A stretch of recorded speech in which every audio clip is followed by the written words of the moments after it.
bonjour à tous. Donc, je suis Mademoiselle Caroline, la vice-présidente de l'association donc, des CDC, qui c'est donc le chantier droit de la construction. On existe depuis 2019, c'était notre première édition. Et en fait, on a voulu faire un truc un petit peu particulier, c'est-à-dire qu'avec le monde du spectacle, on a voulu démocratiser en fait un petit peu qu'est-ce qui se passe sur un chantier. Donc, on a pris tous les corps de métier, on a pris tous les experts, on a pris que des vrais, on n'a pas pris des acteurs, et on a commencé à imaginer en fait des spectacles, donc des pièces. Alors des fois c'est drôle, des fois c'est un peu moins drôle, parce qu'en fait il y a beaucoup de choses qui sont vraies, en fait, il y a beaucoup d'histoires vraies. Donc c'est, voilà. L'objectif de ce colloque, bien sûr, c'est à l'issue de ces spectacles, du coup, bien évidemment, de pouvoir échanger, discuter, comprendre les situations et peut-être réagir ou en tout cas faire différemment pour les fois d'après avec l'éclairage du droit qui, évidemment, est omniprésent dans tout ce que vous avez vécu dans vos expertises, en fait, tout simplement. Voilà. Donc, on va vous donner un petit extrait du coup du colloque de l'année dernière. Donc, du coup, on va pouvoir, je pense, le diffuser ici sur la télé. Comment ça marche, la télé, là? Il faut que j'appuie sur un bouton? C'est toi qui envoie. C'est parfait. Donc, déjà, on va vous montrer déjà ce qu'on a fait l'année dernière.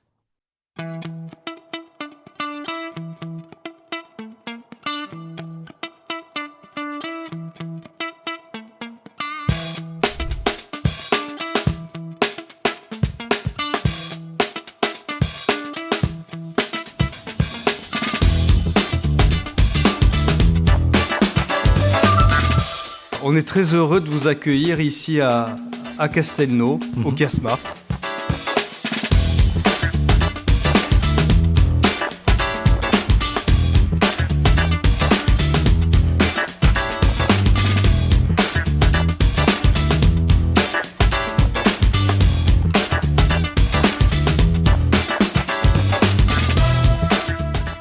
Les CDC, voilà, ce sera plus simple, sont ravis de vous accueillir pour ce colloque exceptionnel.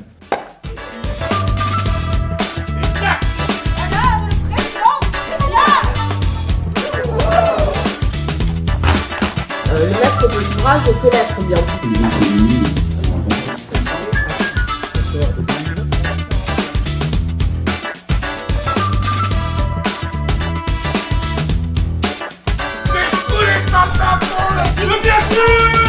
Vous êtes les bienvenus quand vous voulez. Voilà. Vive le droit de la construction!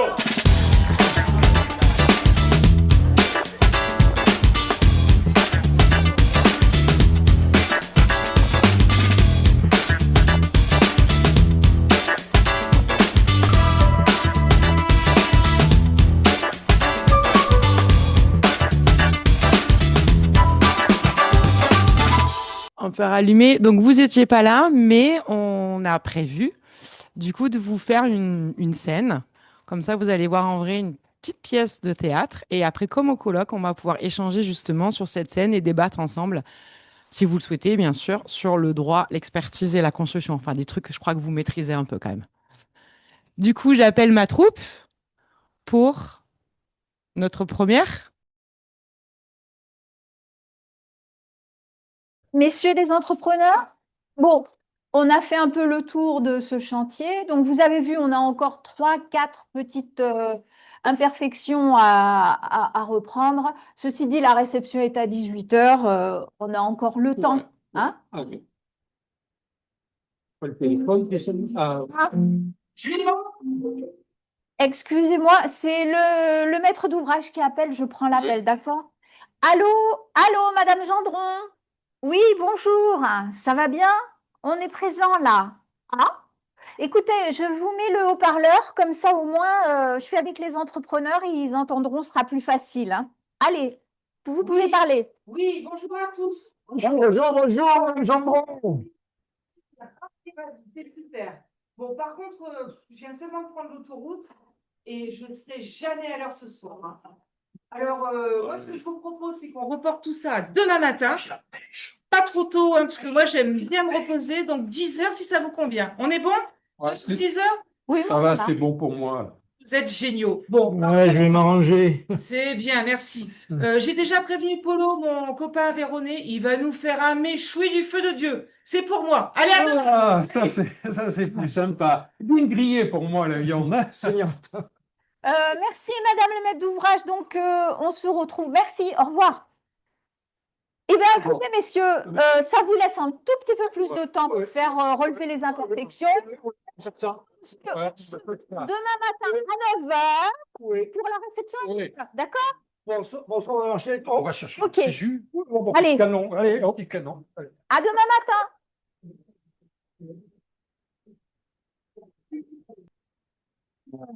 Bon, en tout cas, c'est sympa l'idée du méchoui. Ça fait longtemps que c'est pas arrivé. T'as vu cette odeur? C'est un gigot bitume qu'ils ont fait plutôt.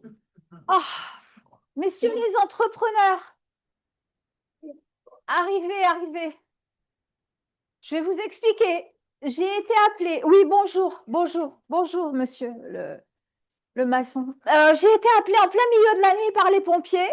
Je suis là depuis 4 heures ce matin. Je suis exténuée. Regardez, l'immeuble a été totalement ravagé par les flammes. Tu parles ravagé par les flammes. T'as vu le truc, là? Et même l'architecte, Notre-Dame, c'était de la bibine à côté, hein? Bon, écoutez, je dois quand même vous...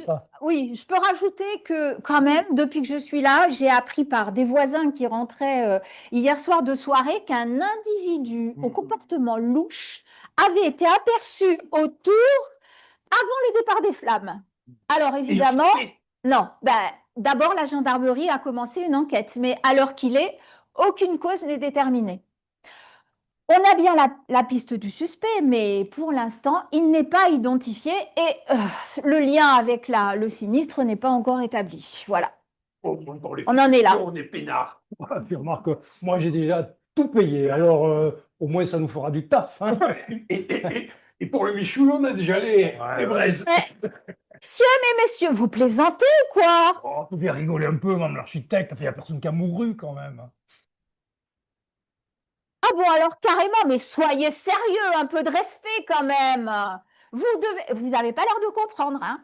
Vous devez vous attendre au pire.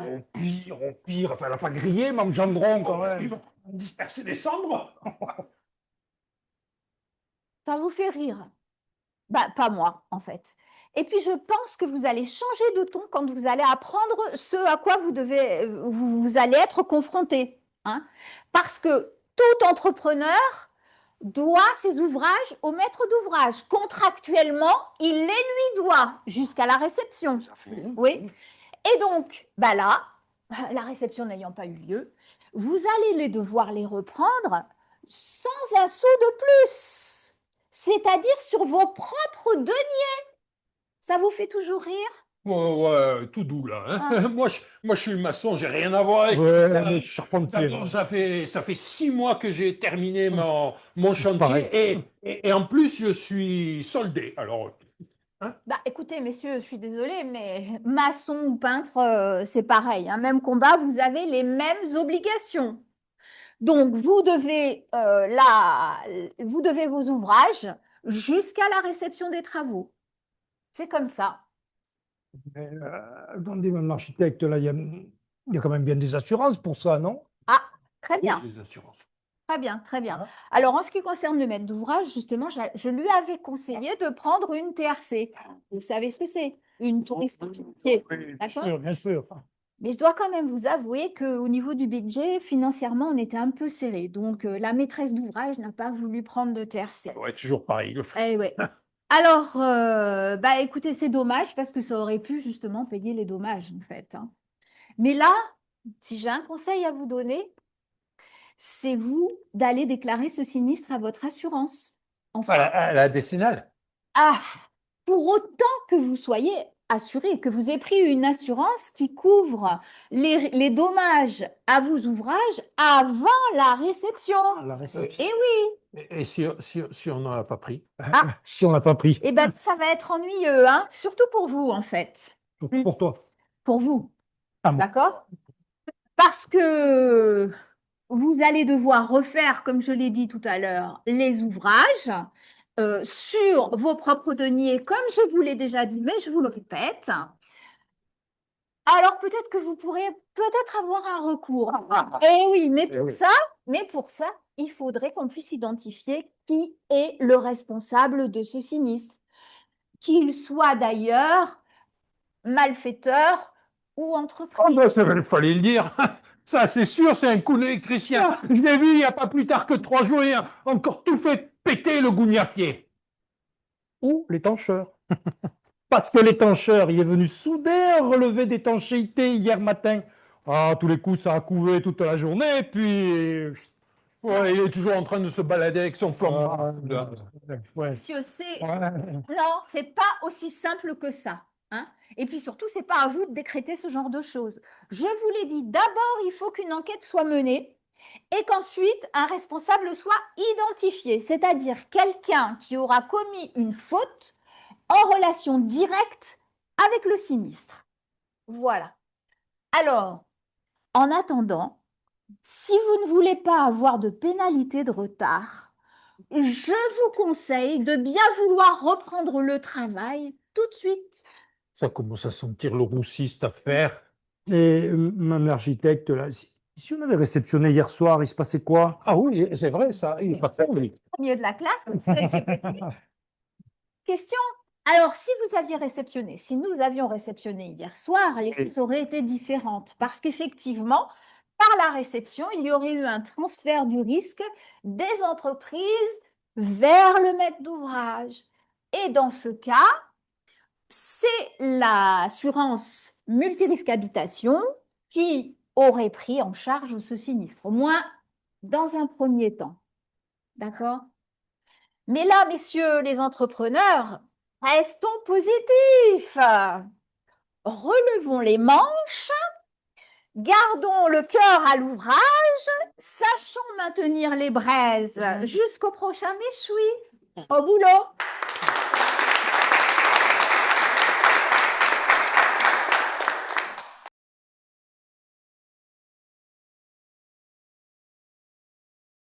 Donc, on va parler un peu de la réception.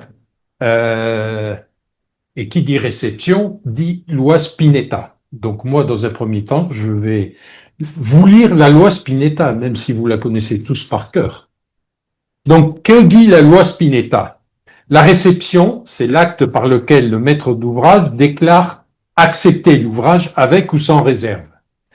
Elle intervient à la demande de la partie la plus diligente, soit amiable, soit judiciairement.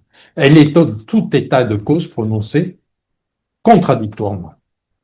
Donc, on a une traduction de cette loi Spinetta dans les CCAG, donc CCAG travaux pour les marchés publics, c'est l'article 41, et la NFP 03001 pour les marchés privés, article 17.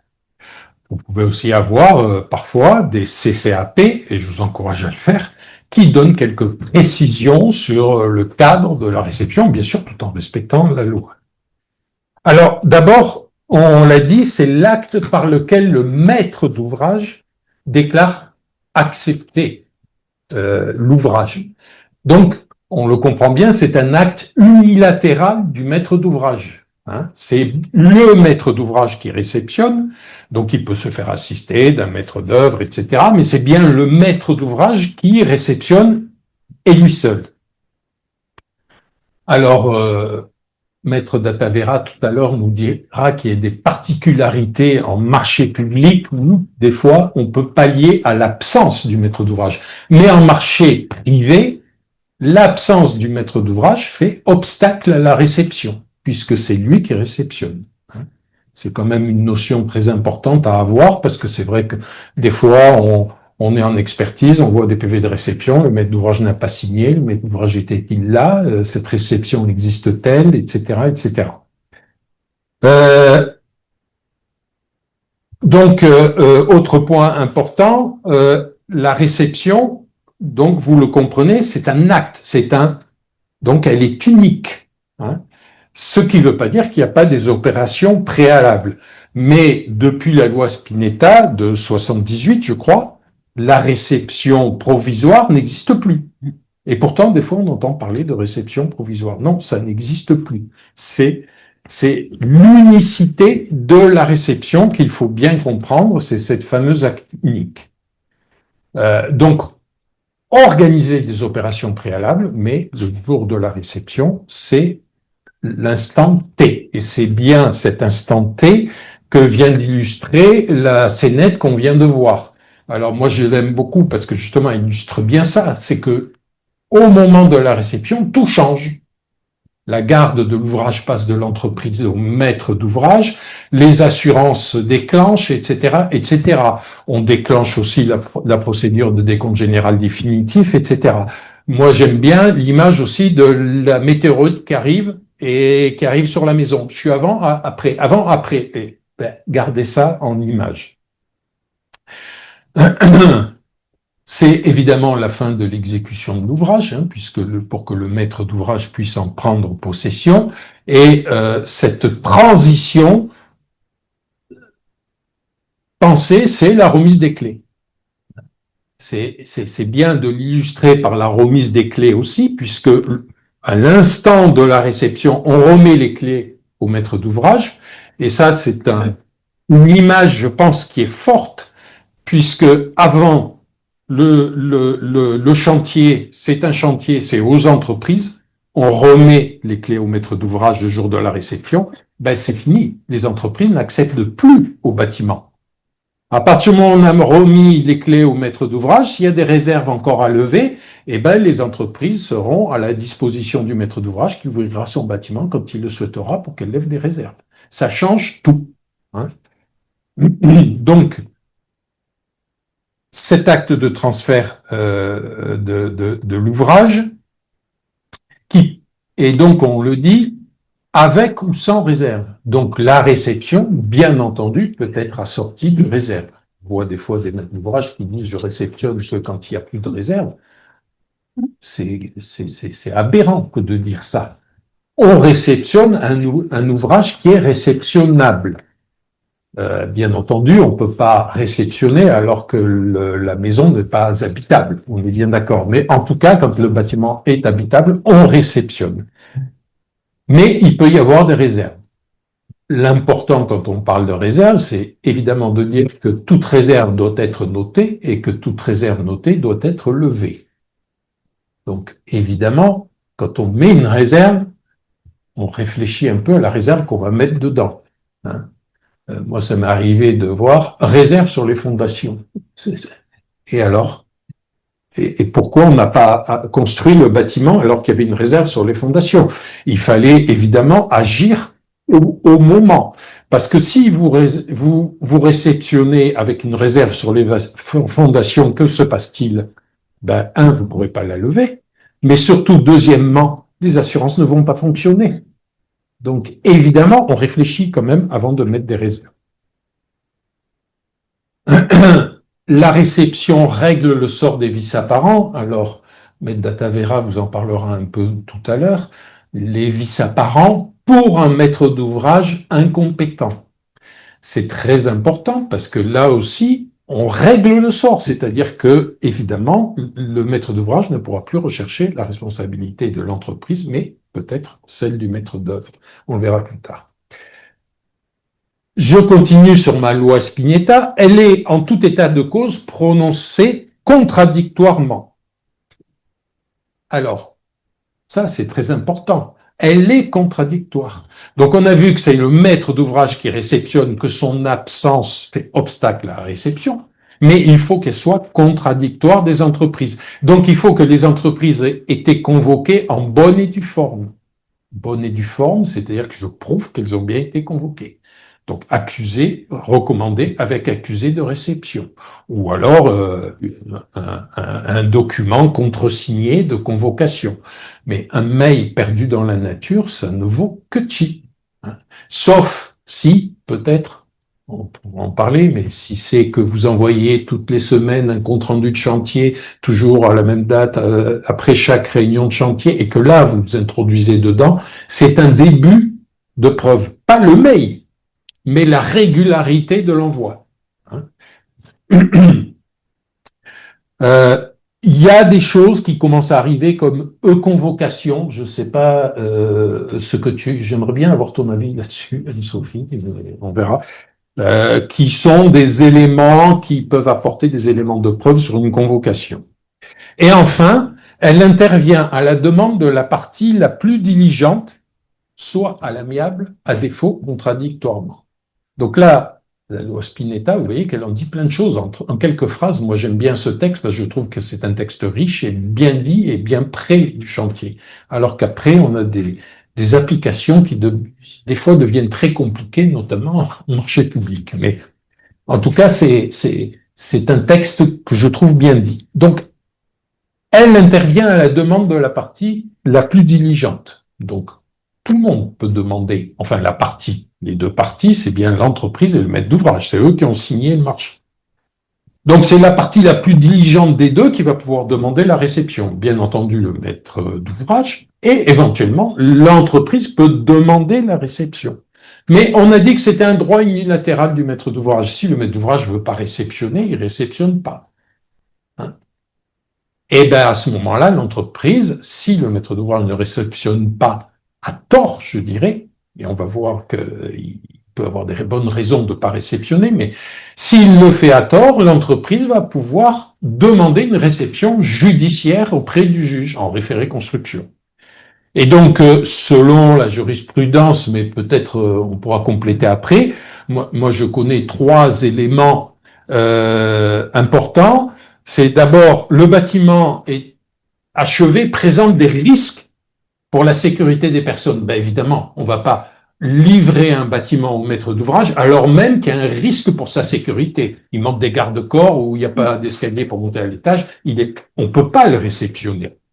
Deuxièmement, le bâtiment comporte des imperfections telles qu'il s'avère impossible de l'utiliser conformément à sa destination. Alors là, l'impropriété à destination, c'est une notion juridique importante, mais je ne vais pas rentrer dedans, mais retenez au moins qu'il faut pouvoir utiliser ce bâtiment conformément à sa destination. Si on ne peut pas, eh ben on peut pas le réceptionner aussi.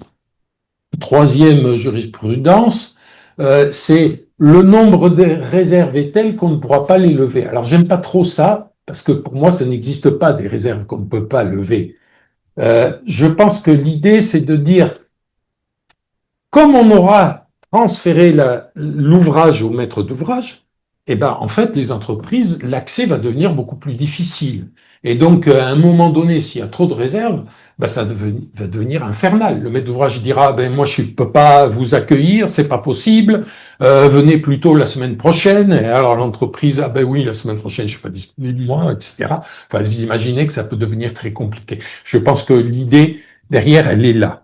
Mais, en tout cas, le principe même, c'est bien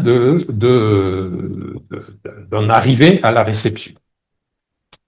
Et enfin, ben, il va falloir lever ses réserves, mais on en parlera après. Voilà. Moi, c'était cette lecture de la loi Spinetta que je voulais vous faire pour redresser un peu les éléments.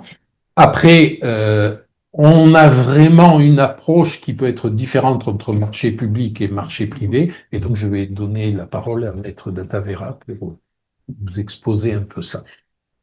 Alors, marché public, effectivement, on part déjà sur une relation qui est nécessairement déséquilibrée par rapport au marché privé dont on a l'habitude, puisqu'on est sur les prérogatives de puissance publique, puisque bien évidemment le maître d'ouvrage dans ce moment-là est l'État ou un représentant de l'État ou une collectivité publique, et donc on a tout un cadre normatif et des exés qui sont très nombreux et qui vont permettre d'encadrer bien mieux et de laisser moins de flou, même si évidemment la loi Spinetta est connue et par cœur de tous et évite tout flou artistique, on est quand même sur un cadre beaucoup plus rigide puisque l'objectif est vraiment de préserver les prérogatives de puissance publique et que tout se passe au mieux pour l'État puisque nous sommes sur nos impôts pour faire simple et qu'il faut que ça se passe au mieux. L'État ou la collectivité locale. Tout à fait, et qui représente les émanations de l'État. Donc il y a l'ordre administratif, de toute façon, n'a rien inventé, puisque tous les grands principes issus du Code civil et de la loi Spinetta ont réussi et ont été vraiment la base de tout ce qui a pu sortir en jurisprudence administrative ou autre. Donc on retrouve exactement les mêmes principes forts, une réception qui est contradictoire, une réception qui est unique, une réception qui doit être faite en présence du maître d'ouvrage, et on y reviendra aussi rapidement, sur ces grands mécanismes. Il y a par contre plein d'étapes qui ont été prévues, enserrées dans des délais, pour permettre systématiquement soit au maître d'ouvrage, mais également au titulaire et au maître d'œuvre d'exécution, d'avoir des portes de sortie pour qu'on n'ait aucun blocage qui soit figé, comme Marc a pu le reprendre sur des situations en droit privé où le maître d'ouvrage refusait de réceptionner, où ça devait dégénérer sur des contentieux ou autres. En droit public, toutes ces situations-là ont été peu ou prou anticipées dans le cadre des exés, ou si c'est par exemple le titulaire qui est réputé être la partie la plus diligente, le titulaire du lot pour faire réceptionner, il en fait la demande au maître d'ouvrage pour les opérations préalables à la réception. Il court un délai de 20 jours. Si pendant ce délai-là, il ne se passe rien, à ce moment-là, il peut redemander à ce que la réception soit organisée et tenue. Et s'il ne se passe rien, au bout de 30 jours, il est réputé avoir été réceptionné dans son lot. Donc, c'est quand même des mécanismes qu'on ne retrouve pas en droit privé, qui font vraiment partie des spécificités du droit public pour éviter les blocages et pouvoir suivre la fin du chantier, puisque c'est la réception. Et dans les choses qui me semblaient importantes à vous préciser ou à rappeler en tout cas aujourd'hui, c'est qu'on est bien évidemment sur la purge des vices apparents lors de l'opération de réception. Très bien, et votre rôle est déterminant et capital.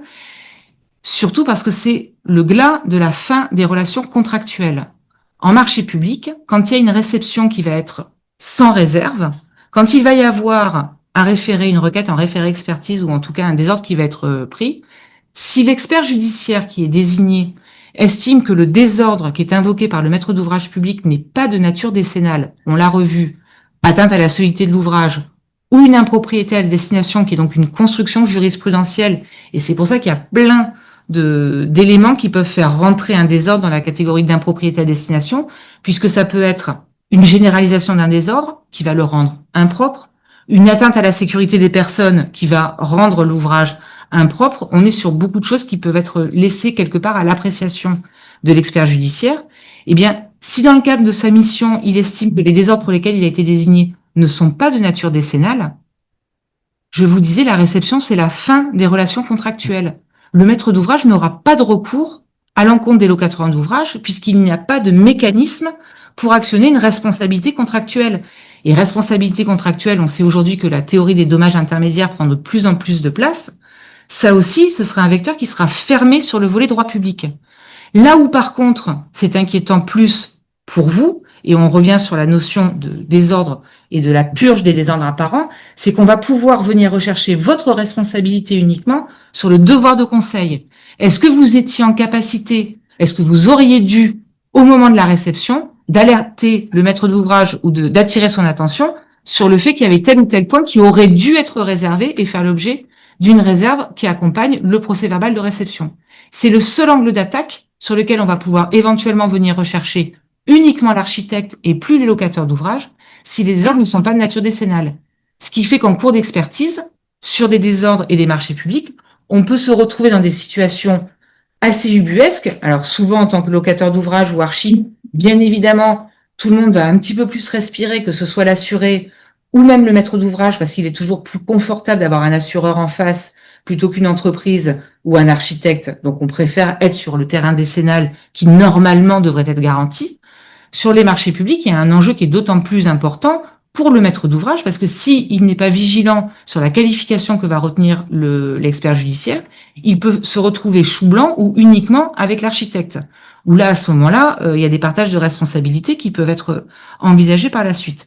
Donc ça, c'est vraiment une spécificité qui m'a semblé importante à relever par rapport aux marchés privés sur lesquels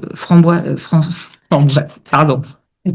Ce théâtre, ça nous perturbe tous. Hein. Françoise va revenir après. Et sur les délais. Et sur les délais notamment, tous les exés qui sont mis à disposition de l'architecte, vous avez systématiquement des notices explicatives qui sont faites. Donc ça va du 4 au 9 avec la PV des levées de réserve, PV de réception qui fait courir le délai de 30 jours pour que le locataire d'ouvrage vous adresse son DGD, qui est définitivement la fin de ces relations contractuelles où on ne pourra plus jamais aller le rechercher si c'est pas décennal. Et toutes ces notices, alors c'est pas pour vous renvoyer à leur lecture, mais je trouve que sont particulièrement, on en parlait tout à l'heure, pédagogiques et permettent justement de bien voir un peu les choses trappes quand vous êtes dans le cadre de la rédaction. Et on avait justement cette conversation, je te renvoie sur Marc, parce que moi j'ai une approche nécessairement juridique d'un dossier. La vie du chantier, je n'y étais pas, j'ai pas vocation à y être. Et moi, ce qui m'importe, c'est que mes petits papiers, pour faire simple, sont bien remplis ou ne sont pas remplis, ce qui pose d'autres problèmes.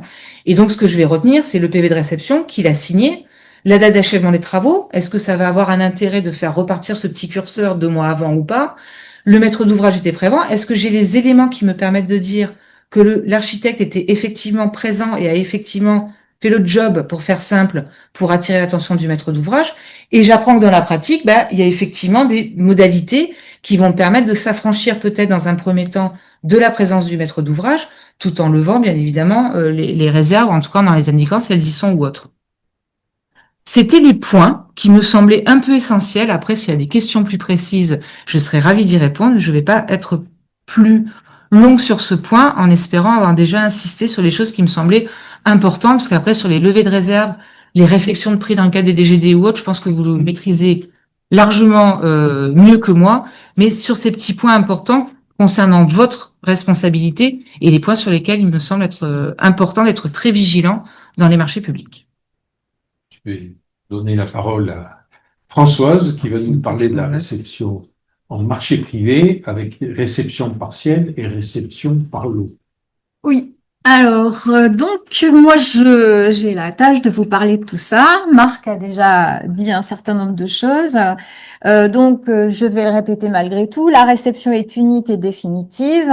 Et l'article 1792-6 du Code civil la définit par une phrase que Marc a déjà lue, donc je vais pas vous la rappeler. Ce qu'il va falloir avoir précisément en tête, c'est que cette réception des travaux en marché privé est effectivement comme en marché public, d'ailleurs le point de départ des garanties. Donc on a bien compris que c'est vraiment un moment clé dans le projet et sa réalisation. Et ce moment, il ne faut pas ni le manquer ni le négliger. Donc, en marché privé, on voit encore des marchés qui se traitent simplement par un devis signé, mais on l'espère en général maintenant, ce ne sont plus des marchés privés qui se font avec des architectes, parce que c'est des marchés qui se font directement entre un particulier et une entreprise. Donc, avec un architecte maître d'œuvre, en général, un marché privé va se traiter conformément à la norme NFP 03001 dont Marc a parlé et qui a donc été mise à jour le 20 octobre 2017. Donc, certains points ont été précisés dans cette norme, dont en particulier ce qui se concerne la réception et le fait que effectivement la réception aujourd'hui peut être plus douce dans un marché avec cette norme signée. Ça traite un peu d'une médiation qui peut y avoir entre le maître d'ouvrage et les entreprises. Donc, c'est des accords qui vont pouvoir être donnés, soit sur une réfaction de prix. Voilà, on rentre pas dans des choses excessivement dures et c'est pour évidemment des points qui sont pas structurels, on va dire, parce que là-dessus, on va pas s'amuser à faire une réfaction de prix, hein. C'est sur des défauts de peinture, sur peut-être un carreau qui serait cassé, enfin des choses comme ça. Donc on va pouvoir négocier, on dira. Mais avec cette dernière, donc la norme NFP 03001, la réception ne pourra avoir lieu que si l'ouvrage est totalement achevé, sauf si des réceptions partielles ont été prévues contractuellement. Donc ça, c'est intéressant à savoir parce que depuis le début, on vous dit que la réception est unique.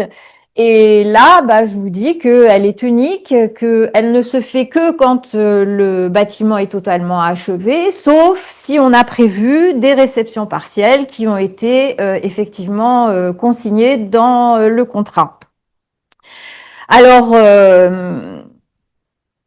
donc, à quel endroit on va pouvoir consigner tout ça? C'est dans la norme NFP 03001. On a un cahier des clauses administratives générales et puis un cahier des clauses administratives particulières. Donc, c'est dans ce cahier des clauses administratives particulières qu'il faudra effectivement indiquer s'il y a des choses qui vont être particulières au chantier en marché privé qu'on va réaliser. Alors, on peut avoir, et c'est donc là la difficulté, des termes que vous avez déjà dû entendre prononcer, qui sont des réceptions par tranche, des réceptions partielles ou des réceptions par lot.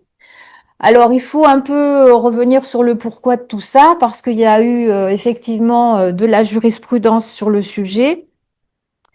Et donc, malgré ce principe d'unicité de la réception, la Cour de cassation avait parlé de possibilité de réception par lot partielle, mais que cette réception partielle ne peut avoir lieu au sein d'un même lot. Alors, vous comprenez que c'est un peu compliqué parce que lot, qu'est-ce qu'on entend par lot? Est-ce qu'on entend une tranche qu'on a préalablement prédéfinie? Par exemple, j'ai une opération avec 3 ou 4 bâtiments et je décide que je vais pouvoir faire des réceptions parce que les bâtiments sont indépendants techniquement et que donc, quand j'en ai fait un, je fais une réception partielle de ce bâtiment. Donc, est-ce que c'est ça le lot ou est-ce qu'on fait référence à un lot dans le sens corps d'État? Donc, non, on ne fait pas référence à un lot corps d'État parce que, effectivement, en général, les corps d'État sont tous imbriqués les uns dans les autres. Donc, un corps d'État qui aura terminé peut avoir des choses qui vont avoir des incidences sur le corps d'État d'après. Et si on fait des réceptions partielles par corps d'État, on ne va absolument plus pouvoir s'en sortir. Donc, alors des petits exemples. Donc, par tranche, ou on peut dire ou partiel, c'est un ouvrage ou partie d'ouvrage dont le délai d'exécution est distinct de celui de l'ensemble, d'accord? Donc, comme je l'ai cité, un bâtiment pris dans un ensemble de bâtiments, d'une opération d'un ensemble de bâtiments, ou alors un programme qui va déterminer qu'on a un bâtiment collectif et plusieurs maisons individuelles, par exemple, et là, on va pouvoir avoir des réceptions par tranche. La réception partielle peut être aussi considérée dans le cas d'une prise de possession par le maître d'ouvrage avant l'achèvement de l'ensemble des travaux concernés. Mais dans ce cas-là, en fait, ce qu'il est souhaitable, même c'est plus que souhaitable, c'est conseillé plus, c'est de faire un état des lieux contradictoire avant la prise de possession du maître d'ouvrage et de réceptionner l'ensemble quand il sera terminé, en fait. D'accord ? Et puis, donc, la réception par lot, donc cette difficulté de compréhension dont je viens de vous faire part. Est-ce qu'on parle d'un corps d'État? Est-ce qu'on parle d'un lot comme une tranche? Donc, donc effectivement, un seul lot, c'est rare. Hein, un seul corps d'État, c'est rare. Et puis, en général, s'il y en a qu'un et qu'il y a un maître d'œuvre, on fera une réception, elle sera unique. Donc, la question ne se pose pas. Voilà, donc cette réception partielle, il faut savoir qu'elle n'est pas prévue dans le CCAG de la norme NFP 03001. Et pour qu'elle existe, donc elle doit être consignée dans le CCAP du marché privé. Elle doit être justifiée par le programme, d'accord? Parce que sinon, il n'y a pas moyen. Et sinon, elle doit être, et ça, il vaut mieux que vous le marquiez en toutes lettres dans vos CCAP, elle doit être écartée dans tous les autres cas. D'accord? Donc, il est prudent de préciser que cette réception des travaux est unique et ne saura donc donner lieu à une réception par lot quand elle n'a pas lieu d'avoir lieu. Voilà. Qu'est-ce que je vais vous dire d'autre ? Donc, le principe d'unicité de la réception, mais Marc l'a dit déjà dans la norme NFP 03001, c'est l'article 17.1.1. Mais la dérogation conventionnelle, c'est l'article 17.2.1.1.2 et l'article 17.2.1.2.2. Mais tout ça, vous allez le retrouver tout seul. Il y a une interro à la fin. Donc, voilà, ce qu'il faut garder en mémoire, c'est que des choses sont possibles quand le programme le permet, le propose, quand c'est contractualisé, quand c'est bien inscrit dans le CCAP. Dans tous les autres cas, il faut garder à l'esprit que la réception est unique. Voilà. Et quand on a des cas particuliers, et qu'un maître d'ouvrage veut prendre possession de son bien avant la réception, toujours établir un état des lieux contradictoire. Voilà. Je crois que c'est l'essentiel.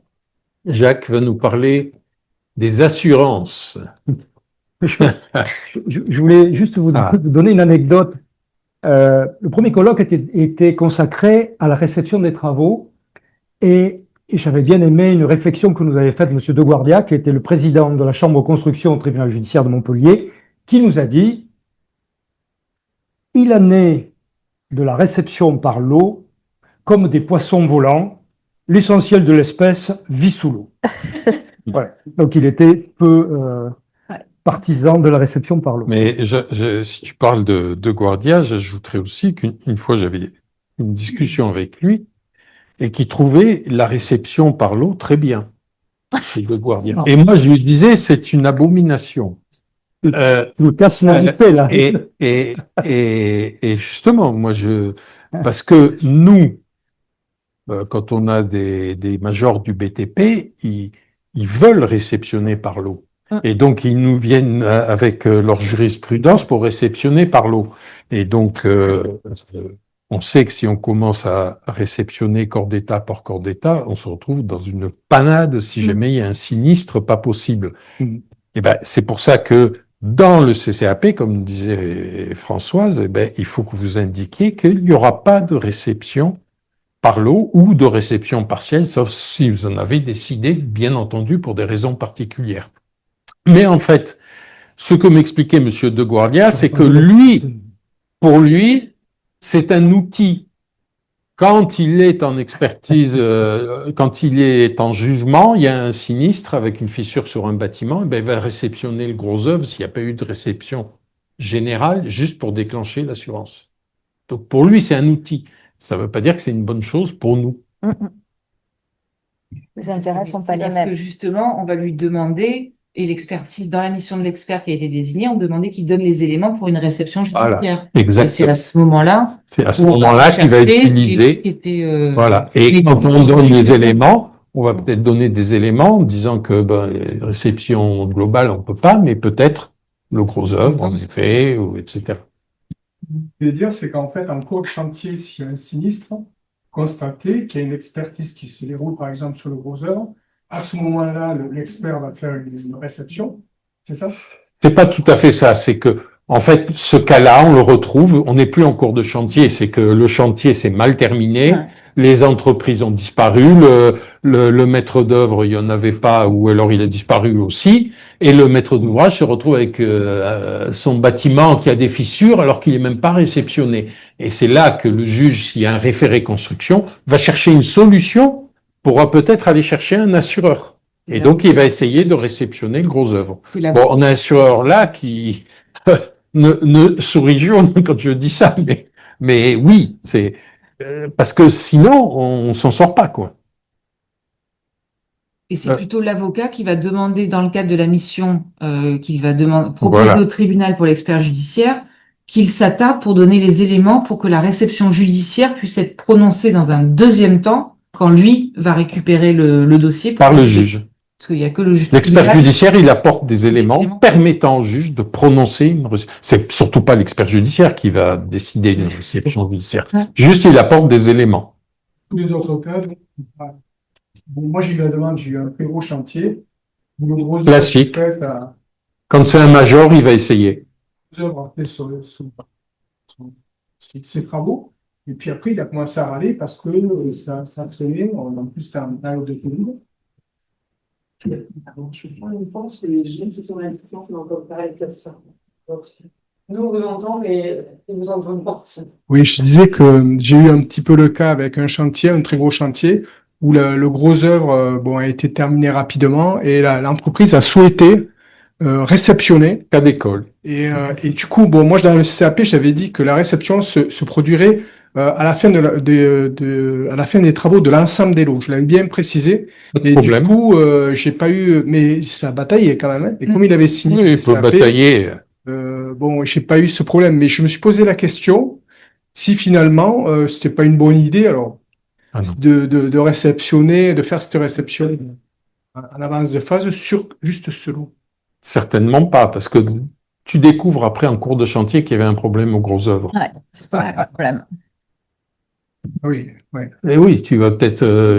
Oui, mais là, justement, je reviens sur ce que vous aviez dit comme exemple, c'est-à-dire que tout d'un coup, on aurait pu faire une remarque sur le gros œuvre si on avait pu déceler une malfaçon, mais si vous plaquez, vous cachez tout la structure et que vous êtes sur la finition de la peinture, ou à quel moment, tout d'un coup, on peut mettre la responsabilité sur une malfaçon si on ne fait pas par lot? Je vous explique, en gros, vous parliez de tranches. Si on a la tranche gros œuvre et la tranche second œuvre, est-ce que là, par exemple, on peut mettre en place justement cette définition de réception par lot, parce qu'il y a le gros œuvre. Moi, je dis... Elle dit que l'architecte doit être là pour les temps forts du chantier. Donc évidemment, vous ne pouvez pas tout le temps être là, mais le juge estime qu'il y a des moments clés dans la vie du chantier où l'architecte doit pouvoir justifier de par son compte-rendu qu'il était là à tel moment sensible, notamment pour, je pense, ce type de problématique. Où effectivement, si vous n'êtes pas là à l'instant T, ce qui en soi est tout à fait normal, le désordre va survenir après réception. On dira, bah oui, mais c'était un moment fort du chantier.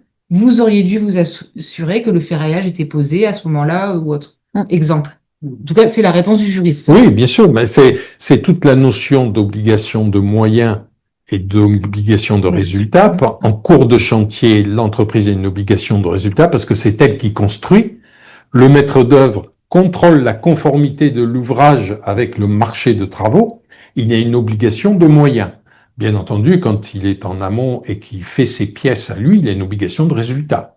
Quand il contrôle qu'une entreprise est bien assurée, il a une obligation de résultat. Mais quand il contrôle l'ouvrage, il a une obligation de moyens. Il doit justifier qu'il a mis les moyens adaptés pour pouvoir contrôler le travail de l'entreprise. Pour autant, il n'est pas là tout le temps sur le chantier. Et même fût-il là, il est au 5e étage, il y a une entreprise qui est en train de découper un ferraillage au 5e sous-sol, ben, il ne verra pas. Donc, il ne peut pas être là derrière chaque ouvrier, mais il met en place des moyens, et notamment, comme le disait Anne-Sophie, dans des moments clés du chantier, pour voir que l'ouvrage est réalisé conformément au marché de travaux. Oui. Non, je rigole, je suis doucement parce que l'ouvrage, on va pas vérifier tout ce que fait les entreprises. Les entreprises sont quand même sont beaucoup plus compétentes que nous d'ailleurs pour estimer que leur travail est fait et réalisé conformément.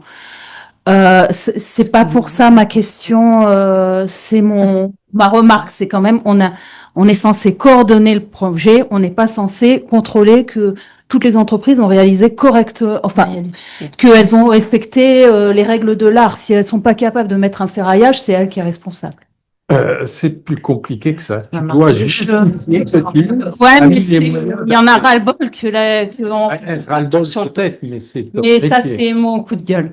Non, mais il y en a ras-le-bol pour nous mettre tout sur le dos sans arrêt, c'est pas Non, c'est 10-20%, pas plus. Ou alors, on te met pas tout sur le dos. Voilà. Alors moi, ma question, elle était sur deux choses. C'est d'une part, moi, j'ai eu un cas particulier d'une entreprise qui a fait signer un PV de réception directement avec le maître d'ouvrage alors que moi, j'avais pas réceptionné le chantier. Est-ce que ce document est valable? Moi, ça m'a un petit peu mis en porte-à-faux. Oui, c'était un béton ciré, donc il voulait avoir la garantie que son ouvrage était propre. Mais moi, ça me mettait en porte-à-faux sur ma situation d'architecte. Et l'autre question, comme ça je les pose toutes les deux, c'était, vous avez été très vague alors que c'était la CNET. Comment on fait si le maître d'ouvrage, en marché privé, refuse de réceptionner? Très simple.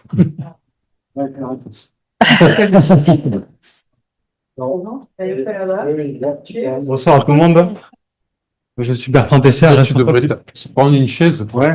Non, je vais rester comme ça. Non.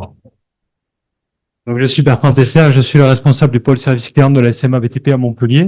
C'est le lieu où on gère l'ensemble des risques professionnels des sociétaires qui font confiance pour le Languedoc-Roussillon. Alors, en fait, il y a un article qui vient répondre à cette question-là.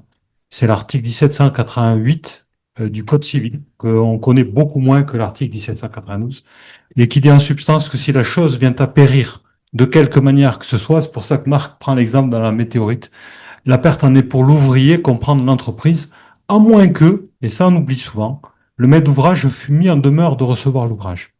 Voilà, c'est cette petite particularité sur laquelle je voudrais insister, c'est qu'effectivement, la réception emporte transfert des risques par rapport à la perte de l'ouvrage, c'est la règle, mais l'exception, c'est lorsque le maître d'ouvrage qui se voit opposer un refus de diligence pour réceptionner l'ouvrage, eh bien, met en demeure l'ouvrage d'avoir réceptionné l'ouvrage. Cette mise en demeure d'avoir réceptionné l'ouvrage opère un transfert de risque en anticipation par rapport à la réception.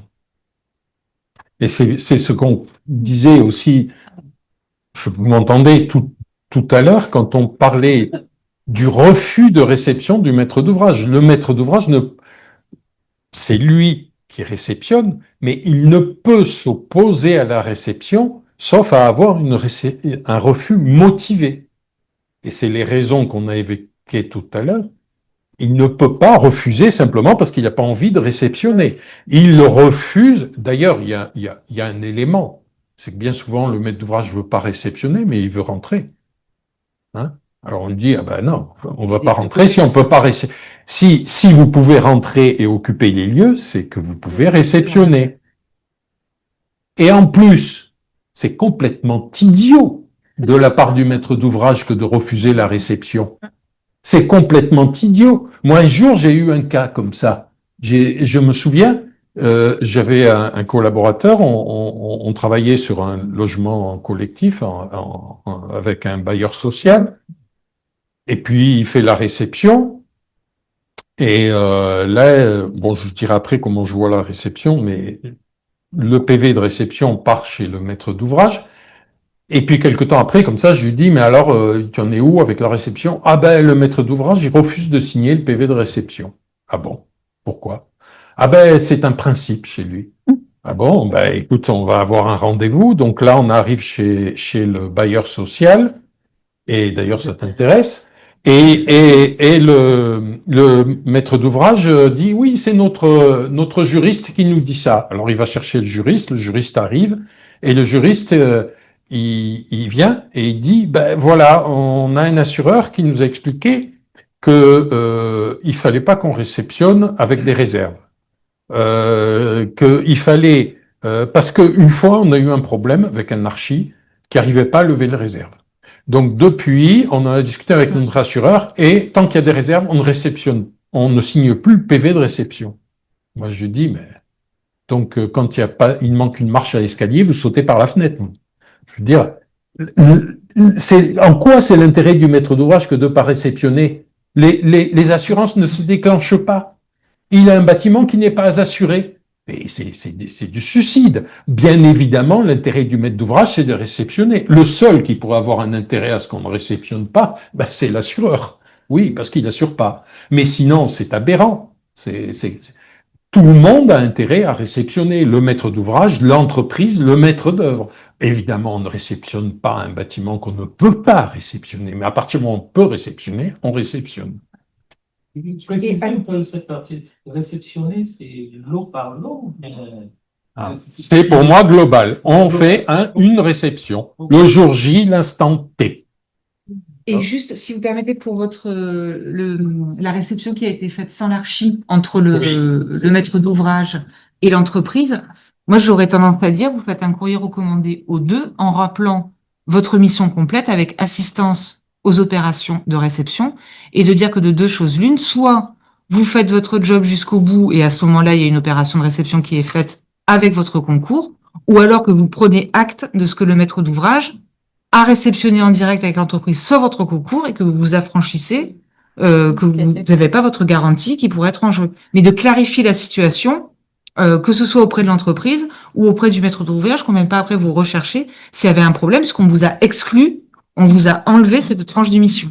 Et je rebondis juste un instant sur ce que tu dis, on revient tout de suite au devoir de conseil de l'architecte. L'architecte, c'est pas lui qui réceptionne, c'est le maître d'ouvrage. Hein, c'est un droit unilatéral.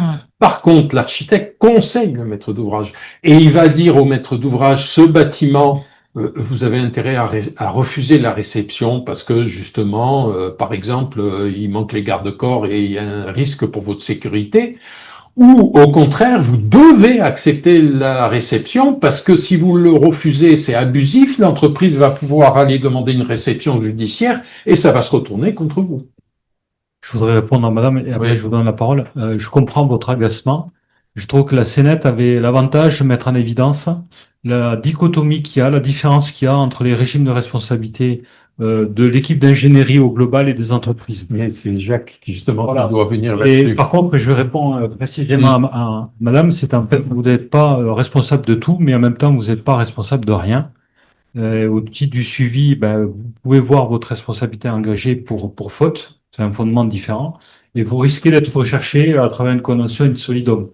Et en cours de travaux, ça peut faire très très mal. En fait, les risques, principaux risques sur l'ingénierie, ce sont des risques en cours de travaux où on a à supporter les conséquences de la solidarité, sachant que 1% de responsabilité permet malheureusement d'être condamné pour le tout à 100%, sauf recours contre le co-responsable. Et si c'est une entreprise, ça va être un autre sujet. Alors, je réponds à la question puisque tu me questionnes par rapport au point de vue de l'assurance. L'enfer, c'est la terminologie. On parle d'un peu de tout, de réception. Alors déjà, il y a la réception du support. La réception du support, c'est quelque chose dans votre métier. Après, il y a la réception de l'ouvrage. Quand on parle de réception, le Code civil ne parle que de réception de l'ouvrage. Et effectivement, il y a cette pratique qui, alors la réception par tranche, on a 3 bâtiments à construire, hein, et puis on en a fini un complètement. Ben, on a décidé de réceptionner la première tranche de travaux. Et puis on va démarrer la seconde un peu plus tard ou concomitamment. Tout ça, ça va bien. Là où ça devient compliqué, c'est cette pratique de marché qui consiste à réceptionner par lot, parce qu'elle n'est pas du tout prévue par le Code civil, pas plus, je pense, par les grands principes dont s'inspire le droit administratif. Et donc là, ça va être votre habileté à rédiger et à gérer la situation et à rédiger les pièces contractuelles. Donc moi, je vous le dis, c'est pas du tout sécurisé, parce qu'une réception par lot, c'est quand le départ de la dommage ouvrage. Et quand est-ce que ça se finit?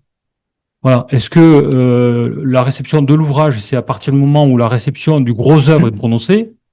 Est-ce que c'est au moment où le dernier lot est réceptionné? Donc, vous allez vous mettre dans des situations qui sont inextricables. Et le but de l'association, c'est aussi de passer des messages de prévention. N'allez pas sur ce terrain-là. Résistez à cette pratique. Je pense qu'on va donner la parole à Jacques pour qu'il parle des assurances. Et puis après, on reviendra aux questions si vous voulez, parce que sinon, il ne va pas y arriver. Je vous promets, je ne fais plus de digression et je n'ai que 15 pages à ouvrir. Alors, je m'appelle Jacques Chaussonnet. J'étais, devrais-je dire, expert amiable auprès des compagnies d'assurance. Et mon cœur de métier, c'était la responsabilité des constructeurs, la responsabilité décennale, la responsabilité civile, etc. Et peut-être certains d'entre vous m'ont vu dans des expertises dommages-ouvrages ou autres. Voilà.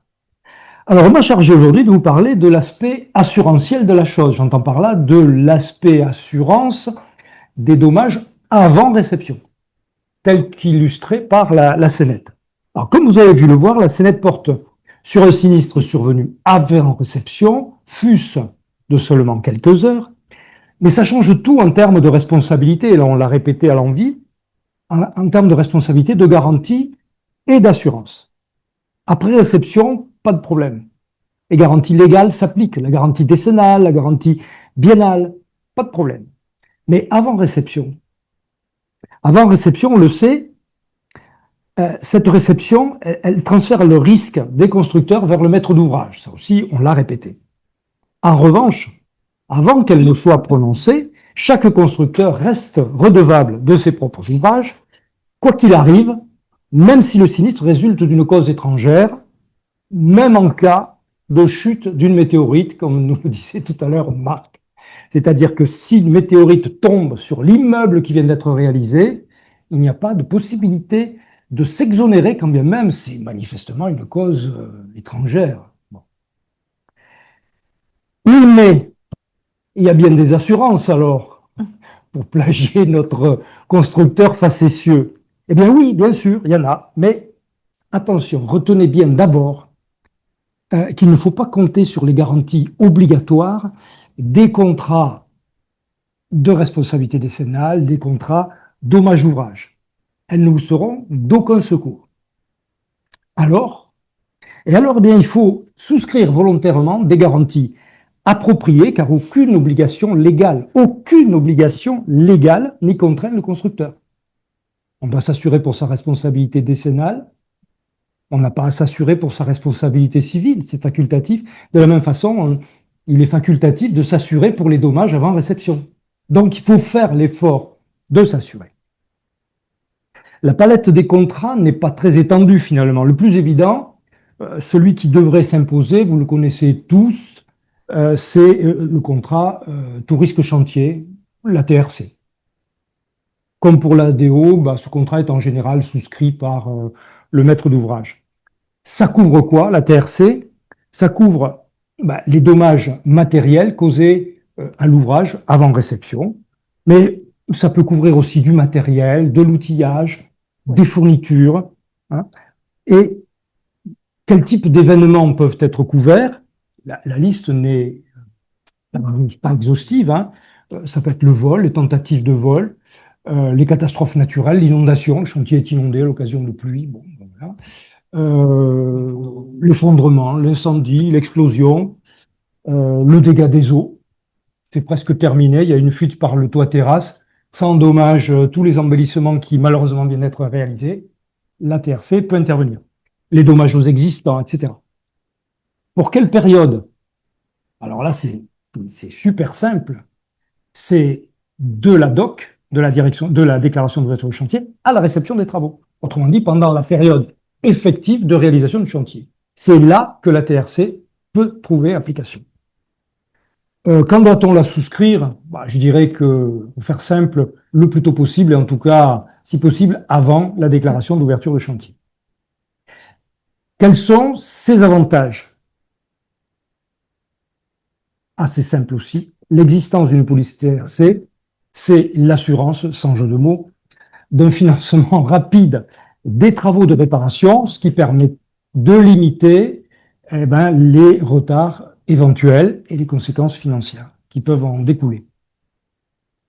Et sinon, c'est-à-dire s'il n'y a pas de TRC, on l'a vu, les constructeurs, en qualité de gardien des ouvrages, en sont responsables jusqu'à la réception. Article 1788 du Code civil, et il y a un petit, c'est le 1789, pour le cas où ils n'ont pas fourni les matériaux.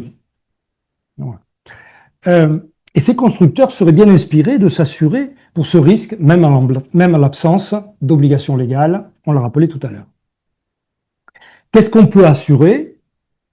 En l'absence de clause légale, c'est la liberté contractuelle qui prévaut. Donc, les assureurs ont proposé de couvrir à minima les sinistres les plus graves, tels que l'effondrement, l'incendie, l'explosion, la catastrophe naturelle, mais cette palette peut être élargie, moyennant finance, bien évidemment, à d'autres risques tels que le vol, le bruit accidentel, les dommages immatériels, etc. En pratique, ces garanties avant réception sont en général souscrites en complément dans le cadre d'un contrat décennal. L'entrepreneur s'assure pour sa responsabilité décennale, mais vous avez vu que sur les conditions particulières, il y a tout un tas de garanties complémentaires qui existent ou qui n'existent pas. Parmi ces garanties complémentaires, il peut y avoir la garantie des dommages avant réception. C'est-à-dire qu'on ne souscrit jamais un contrat, sauf erreur de ma part, spécifiquement pour les dommages avant réception. Ça vient en complément du contrat classique. Qu'est-ce que je voulais vous dire? Ah oui, ces deux garanties qui découlent de la TRC et la garantie des dommages avant réception, ce sont toutes deux des assurances de choses. C'est-à-dire qu'on couvre un ouvrage qui a été déclaré, qui a été réalisé. Ici, on ne parle pas du tout de responsabilité, elle n'a pas sa place. C'est-à-dire que le constructeur doit ses ouvrages au maître d'ouvrage au moment de la réception des travaux, c'est une garantie contractuelle. C'est que sa responsabilité soit engagée ou pas, il le doit. C'est pas très clair, ça, mais bon. C'était plus clair sur mon papier, mais j'ai une digression comme ça. Alors, ces garanties font-elles double emploi avec la TRC? La réponse est oui. Mais me direz-vous alors, à quoi bon se payer une TRC? La raison essentielle a été donnée plus haut. Du coup, je vais lire, hein, c'est la rapidité de règlement du dossier. D'autant qu'en général, les constructeurs ont aussi la qualité d'assurer. Les constructeurs ont la qualité d'assurer dans le contrat tout risque chantier. Ça simplifie les choses, notamment en termes d'expertise. Mais justement, est-ce que tous les constructeurs ont la qualité d'assurer sur un contrat TRC? Alors, en principe, les sous-traitants, les assureurs des sous-traitants, enfin les sous-traitants des sous-traitants ont la qualité d'assurer. Ce qu'on voit aussi assez souvent, c'est que le contrôleur technique n'a pas la qualité d'assurer. Donc, quand on prend un contrat tout risque chantier, pour le mettre en application, quand on est expert par exemple, eh bien, on doit bien vérifier qui a la qualité d'assurer. Qu'en est-il des recours de l'assureur tout risque chantier? Alors là, il faut d'abord écarter le cas le plus simple. Le cas le plus simple, c'est lorsque ce contrat comporte une clause de renonciation à recours vers les constructeurs ou vers les assureurs, responsabilité de ces constructeurs. Bon, alors dans ce cas-là, c'est très simple. L'assureur TRC, il indemnise le maître d'ouvrage après déduction de sa franchise contractuelle. Il réclame les franchises aux corps d'État qui sont impliqués dans le sinistre. Si par exemple il y a du placo, il va réclamer la franchise aux plaquistes. Ces franchises, au passage, elles sont en général variables. Tous les lots n'ont pas la même franchise. En général, le gros œuvre a une franchise plus importante que le peintre. Mais en l'absence d'une telle clause, c'est-à-dire lorsqu'il n'y a pas de clause de renonciation à responsabilité, l'assureur TRC dispose, une fois les dommages indemnisés, d'un recours dit subrogatoire vers le ou les responsables du sinistre. Enfin, plutôt vers leurs assureurs de responsabilité. Mais à condition, parce que dans la scénette, vous avez vu que tout de suite on a sauté sur l'électricien ou sur l'étancheur, parce que ça paraît un peu louche, un étancheur qui vient souder son relevé la veille et qu'un incendie survienne quelques heures après.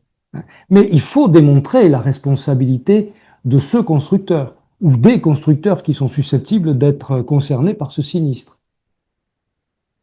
Contrairement à la décennale, il n'y a pas de présomption de responsabilité. C'est commode la décennale. Il y a un dommage, il est de nature décennale, paf, l'entreprise est responsable. Pas besoin de démontrer sa faute. Alors que là, il va falloir démontrer la faute qu'il a commise et le lien de connexité avec la survenance du sinistre. Mais alors, s'il n'y a pas de TRC, si les constructeurs ne sont pas assurés pour les dommages avant réception, on fait quoi? Alors là, j'ai écrit, on prend sa respiration, on allume un ventilateur parce que ça va chauffer. Alors souvent, un corps d'État est plus dans le viseur que les autres. Donc on l'a vu, hein, l'électricien, parce que le sinistre laisse suspecter son tableau, l'étancheur parce qu'il est venu souder le jour même, enfin, etc. Hein. Du coup, un corps d'État qui, lui, est a priori hors de tout soupçon, enfin, je sais pas, le peintre, le plaquiste, en général, le placo, réputé mettre le feu à un bâtiment, quoi. Ben, il va chercher, puisque nous n'oublions pas, il faut qu'il paye la réfection de ses ouvrages, c'est quand même dur. Hein. Bon. Donc il va chercher à se faire rembourser par un potentiel responsable. Comment il va faire? Ben, peut-être qu'il va faire appel à son assureur décennal, parce que sur le volet, parce qu'il va y avoir un volet protection juridique dans son contrat d'assurance décennale, et il va dire à son assureur, bah, écoutez, pour le coup, là, ça serait bien si vous pouviez me missionner un expert, parce que j'ai besoin d'aide, là. Il faut que j'arrive à démontrer la responsabilité d'un tel ou un tel. Excusez-moi, c'est passionnant, je n'en doute pas. Est-ce qu'on pourrait poursuivre cette conversation autour d'un apéro là? Allez, je suis désolée pour les gens qui sont à distance. Ah, bien sûr. Alors, juste, La prochaine fois, ils viendront. Ouais. Ouais, je suis d'accord. Si on me laisse encore une minute, hein, je voudrais, voilà, la dernière, annoncer le colloque qui va arriver. C'est aussi l'objet de vous en parler. Donc, si cette mise en bouche vous a plu, nous vous invitons à nous rejoindre le 26, 27. Le 26, vous pouvez venir, ce sera les répétitions. Mais le 27 novembre, c'est le 27 novembre au Chiasma à Castelnau. Donc, Le format de théâtre. Le format, c'est 14 heures à pas d'heure, avec un salon interpro de 14 heures à 16 heures, ouverture des portes. Ensuite, pour l'aspect événementiel, qui sera un mélange de scénettes auquel nous avons, mais avec une régie, avec du spectacle, et on aura une explication, c'est-à-dire des juristes qui vont apporter des éclairages et un quiz participatif. Ensuite, il y a un after où bien sûr l'association sera là. Comment? Il y a de l'alcool. Il y a de l'alcool et puis il y a des ballons et il y a de la musique. Enfin, c'est un rendez-vous à ne pas manquer parce que ça permet aussi de rencontrer. On est une association loi 1901. On est basé sur Montpellier, donc c'est pour faire du business. Il faut comprendre que ça réunit beaucoup d'acteurs du bâtiment, entreprises, maîtres d'ouvrage, notaires, assureurs, ça suffit. Marc, ça suffit. Etc. Et le thème. Et surtout, que tous ces acteurs se rencontrent et qu'il y a 300 et le thème, à 400. Et le thème, c'est l'expertise dans tous ces états. Et c'est votre quotidien, donc je vais vous distribuer des feuilles. Formation. Voilà.